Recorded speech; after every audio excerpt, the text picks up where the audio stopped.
آپ فرماتے ہیں ہینو ہی اے راہ رو بے گاہ شد آفتاب عمر سوئے چاہ شد.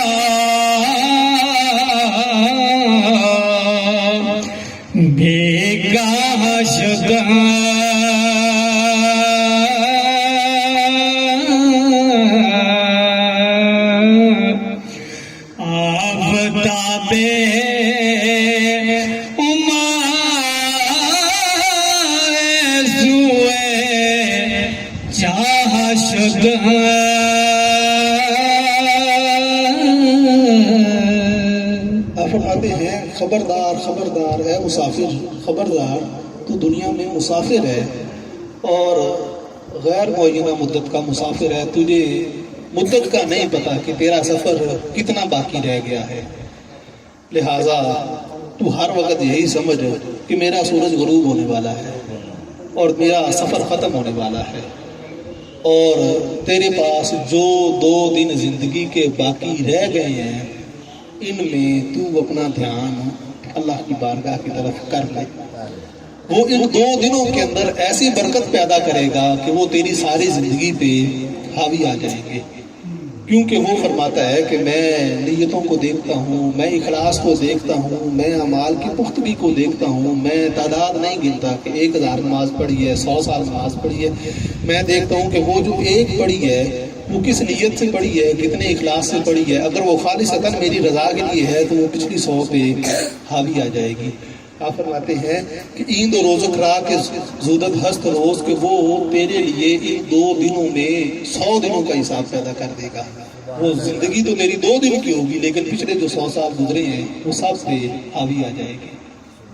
آپ فرماتے ہیں کہ تو جلد سے جلد یہ کام کر کہ اپنے دل میں جو ایمان ہے اس کا بیج پختہ کر اور اس کو اللہ رب العزت کے نور کے ساتھ سیراب کر.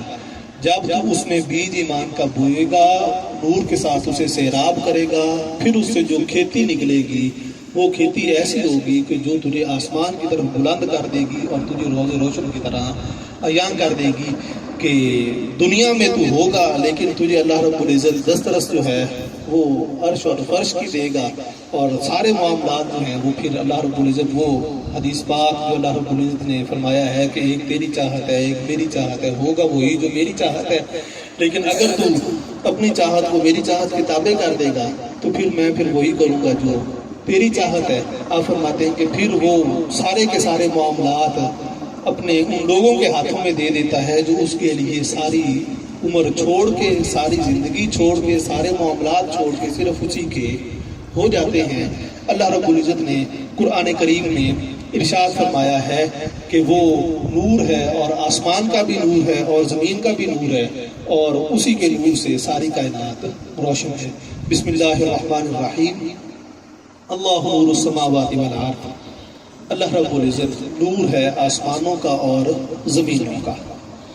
مثل نورہ کمشکات. اس کے نور کی مثال ایسے ہے کہ جیسے ایک تاک ہے.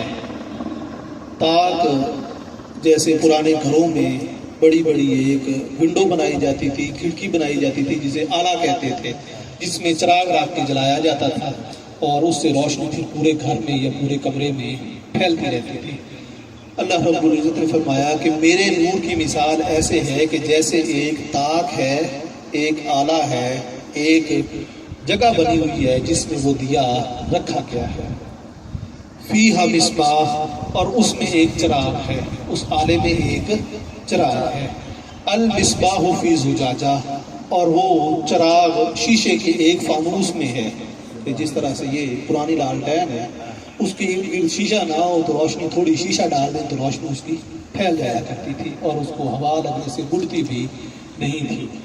آگے اللہ رب العزت نے فرمایا کأنہا کوکب دری. گویا کہ یہ ایک ستارہ جو موتی کی طرح چمک رہا ہے. اللہ رب العزت ایک واحد یکتا ہے اور وہ ایک ایسا ستارہ ہے جو چمک رہا ہے اور ساری کائنات اسی کے نور سے منور ہے. نبی مکرم صلی اللہ علیہ وآلہ وسلم وہ نور لے کے ہم تک آئے ہیں، اور آج اگر اس نور کو ہم قبول کریں گے تو ہم بھی منور ہو جائیں گے، روشن ہو جائیں گے، اور ساری کائنات جیسے منور ہے بندہ مومن کا جو دل ہے وہ بھی منور اور روشن ہو جائے گا. سانچے میں ڈھال کے آپ کہ اللہ رب العزت جو ہے وہ نور ہے، اور وہ نور والے دل کو پسند کرتا ہے، کہ جیسے اللہ رب العزت نے قرآن کریم نے ایک جگہ پہ ارشاد فرمایا کہ قیامت والے دن نہ مال فائدہ دے گا نہ ہی اولاد فائدہ دے گی. کیا چیز فائدہ دے گی؟ اللہ رب العزت نے فرمایا کہ وہ بندہ جو سلامتی والا دل میرے پاس لے کے آئے گا وہ دل اسے فائدہ دے گا، جس میں میری یاد